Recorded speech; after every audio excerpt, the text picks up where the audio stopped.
Hey guys, want to do another video.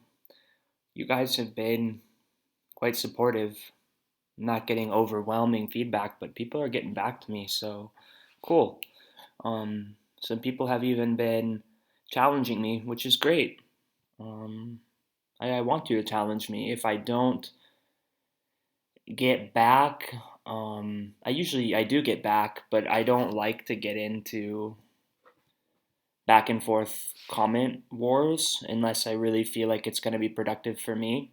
Um, or if I really think there's something that you're not seeing that I am, well, then sure, maybe I'll get into that. But honestly, right now, I'm not really interested in doing that. So basically, if it works for you, great. You don't need to do what I do, and I don't need to do what you do. I tend to think people act in good faith. Not always, not exclusively, but I don't just assume that you're BSing me. So if I have engaged with you and not taken it further, um, that's why. But I'm still gonna keep sharing my perspective. Again, people have said it's been helpful, so I enjoy it. So here we are. Um, I do feel like people have sort of misunderstood me. Um, I think my perspective is a bit unique in the spirituality awakened community. Not because I'm anything special. I just think my story is a little different. I've had a lot of tragedy in my life. I'm still quite young, but I've had a lot of tragedy already, and a lot of healing. Um, don't want to go into my war stories, but I had a very codependent, very dysfunctional family. I had a very, my teenage years were not fun. I don't know if they were fun for anybody, but they were quite tough for me, and that resulted in, now it seems like such a short period of time, but it resulted in about 3 or 4 years of, heavy, heavy drug and alcohol use. And it wasn't just a party. I was having serious consequences, very serious consequences that I could have ended my life or the life of someone else. And in fact, I almost did. Don't want to talk about that right now. If you want to chat with me, I'm always happy to share my story, just not right now publicly. But yeah, it got pretty bad. Um, and life really beat me down, guys. There came a point where I realized that I was kept trying to pull myself out of the rut. How can I get out of this rut? I've just been in this rut my whole life. How do I get out of it? And finally, something just happened. Where I said, I can't get out of it. I've tried everything, and I'm just fucked.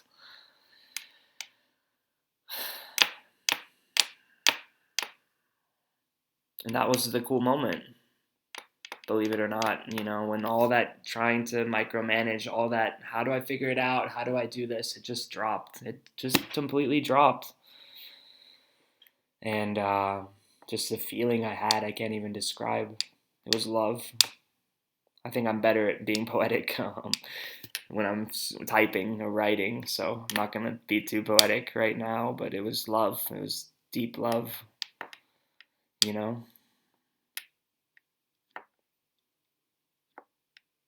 it's never left me. It's I can never forget that. There's times when I forget on the surface and things, funkiness comes in, doubt comes in, suffering comes in, but deep down, as someone said to me recently, my home is in this space of this deep love. And when it comes bursting out again, it's like, whoa. It's cool. That led to me getting sober. I got sober. I never drank again after that experience. I had a lot of help, but I never drank again. I haven't felt like drinking again. And, my whole life has turned around. Relationships are better. I didn't have any relationships with any level of authenticity before this experience, and since then it's night and day. The level of authenticity I have with my partner right now is just unlike anything I ever could have imagined, and it's good for me. My ability to just enjoy everyday things is much better. I do the things I want to do, and I don't do the things I don't want to do. I say no to people. I stand up for myself.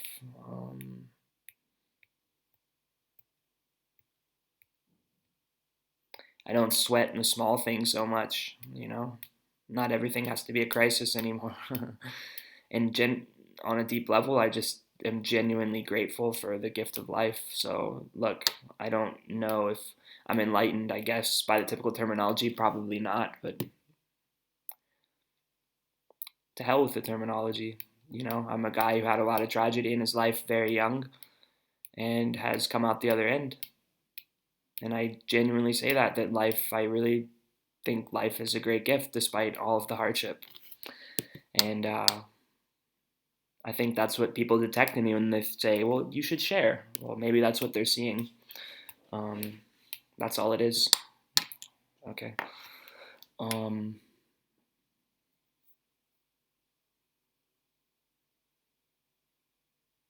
So I think I do think that a bit of the spirituality, especially, I mean, specifically the subreddit, but as a whole in general, spirituality tends to be a bit hippy dippy for me. A lot of mumbo jumbo. I don't believe in spirit guides or astral projection or, oh, at 11:11, I received a message from John Doe, which was a sign. It's a bit mumbo jumbo-y for me. If you really believe that and it really resonates with your heart, then just forget about me. That's fine. But it's a bit too mumbo jumbo-y for me. Um, that's all I have to say about that. I guess the good thing about the spirituality people is they are open to something mysterious, which I've talked about in my other videos. Like, it's not necessarily a bad thing to be a bit mystical, a bit. You know, I don't believe I'm gonna attract $1 million with my intention, my thoughts. Don't buy it, guys. But nothing wrong with being a bit mysterious. Why not? A bit artistic. Okay, but yeah, that's all about that. As for the awakened, specifically the awakened, our awakened community, but in general, I guess like the more scientific approach, more analytical approach to awakening. Um, I have some criticisms about that too. Um, Maybe I just haven't fully understood it. I don't know.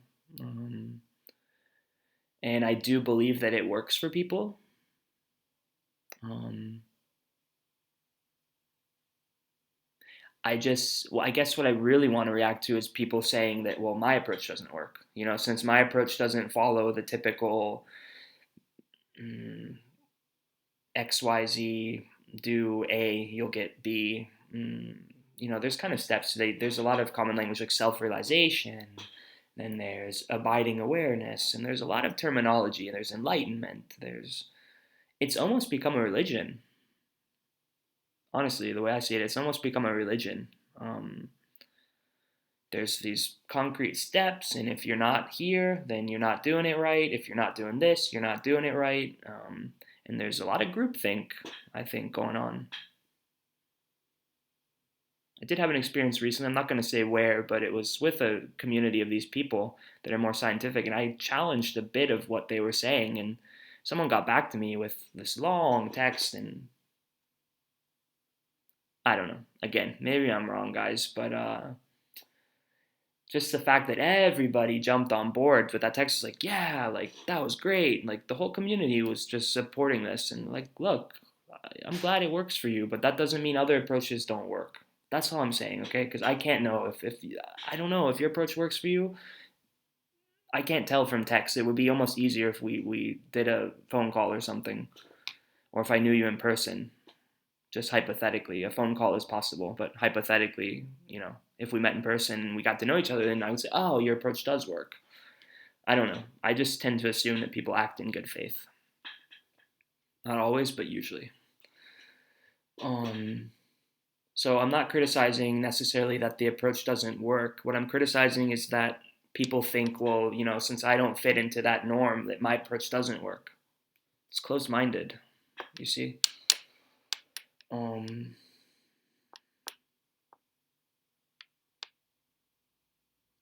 that's what I'm encouraging people to do. I'm encouraging people to find their own path. So I think you have to. I really think you have to. I think people can point you in the right direction. I think we can learn from people. And I think we're all more or less kind of pointing at the same thing. We're all pointing to being present and aware and loving and not suffering. I think that's where we're all headed. But, not everybody can follow the same steps. We haven't all had the same life experience. Maybe someone needs meditation hours a day in order to be rooted in the present, but good. But not me. I was jolted into the present because the whole game just fell apart because of these tragic experiences I had. So that's why now that I don't rely so much on meditation. It's not like I don't meditate. I take naps, and that's kind of meditative for me.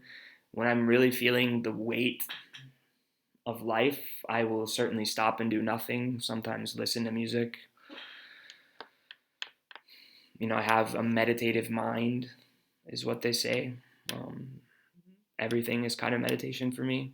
So it's not like I'm opposed to meditation, but just because I don't have a formal practice doesn't mean um, I'm fooling myself somehow, which is what people imply. Well, if you're not doing a formal practice, you're fooling yourself. Who says, guys? How do you know? You know. Um, so what I'm trying to say is there's more ways than one. And Osho is a guy I like, and he will confirm that. He talks about the path of meditation. There's little by little, you meditate, you have a lot of introspection, and you kind of pick away at the ego little by little. Then there's the path of love, which happens immediately. You just accept the whole thing immediately, and then that's it. You know, some people aren't able to do that. It's not who they are. It doesn't resonate with them. It's not their life experience. So they need the path of meditation. It's more effective for them. But some people like me who have had this deep, tragic experience that rocketed me into reality, well, I've found a door that doesn't require me to have a formal practice. Um,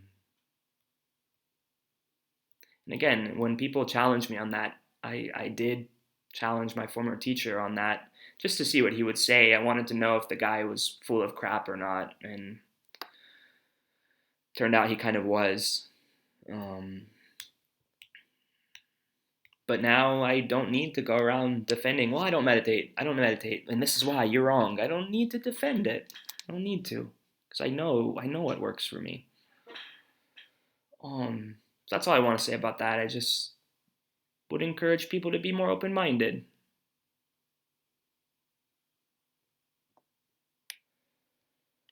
And I want to talk about embracing your humanity. Um, Again, I could be wrong, but this is a flaw I see in the approach of abiding awareness and you are the observer and whatever. It's true. I see that. I do experience that, you know, that which cannot be touched in me. Like I do reside there, I do have it, etc. It's not a revelation to me when someone says, "Well, that's what you are." Like I've experienced that. It's not new to me. But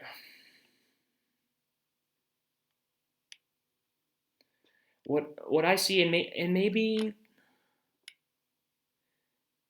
they're, again, I don't know, guys, maybe they're not even wrong, but what I do see that my approach has that's valuable is just the embracing your humanity aspect.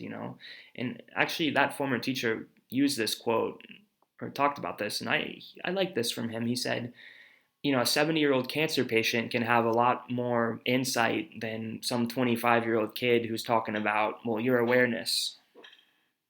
Which one is more true? And to me, it's the 70-year-old cancer patient. Even a grandpa and my 90-year-old grandma, who, I don't know if my grandma's the best example. I love her to death, but yeah, to take the case of an older grandpa or grandma who has seen a lot of tragedy, a lot of loss, has seen life seen children, grandchildren, has seen death, the death of a spouse, the death of a sudden death of a friend, seen himself grow old. There's wisdom there. Um, there's insight, and it's rooted in humanity. It's rooted in pain. It's rooted in suffering. It's rooted in hardship and joy too. But it's not this wordplay of analytical terminology and right. If that helps you, good. But I do encourage people to bring the humanity into it. You know, in whatever way that helps you. If meditation helps you to feel more alive and human, great. If it's dance, great. If it's music, great. If it's a conversation with a friend, great. Whatever it is that helps you to feel more human, because that's where the love is for me. You know, um, I've mentioned this in my other videos, and it's a theme with me, and I think it's a big part of my message is that life is like art. Life is like poetry. Life is like a dance. If you just have it really easy and whoop-de-doo, there's no substance to it. But if you realize, well, shit, I'm a human being and life is tragic and life is fragile and it hurts sometimes and bad things happen. If you accept that, I think there's a lot more truth in that. Um, I think there's a lot more love and there's a lot more peace too. So you're more in touch with really what's going on. You know what really matters. Um, it just becomes more lovely because you realize, well, I have limited time here, and shit, there's a person who there's people that are other weak people and fragile people who are struggling through this life, but somehow you form a bond and you're there for each other, and it's just all the more beautiful. It's more beautiful when you accept your humanity. It's more peaceful, it's more joyful, it's more loving. So I would encourage people to accept their humanity, and I don't think it's wrong to talk about awareness and to be analytical, especially if that works for you. I don't think it's wrong, but I'm just encouraging people to be more human. I think that is the deeper truth. And I just want to share, guys. I enjoy sharing. People have asked me to share. I say it a lot. But my experience is something unique in these communities, I think. And I'm not telling you to be human because look, I'm human and you're not. But look, I'm better than you. I don't care. But I think I got lucky. It was grace. The fact that things were so nasty and then they turned around for me. I'm glad that I saw my humanity. I'm glad that I live my life as a human being. Fragile. I feel a lot of love.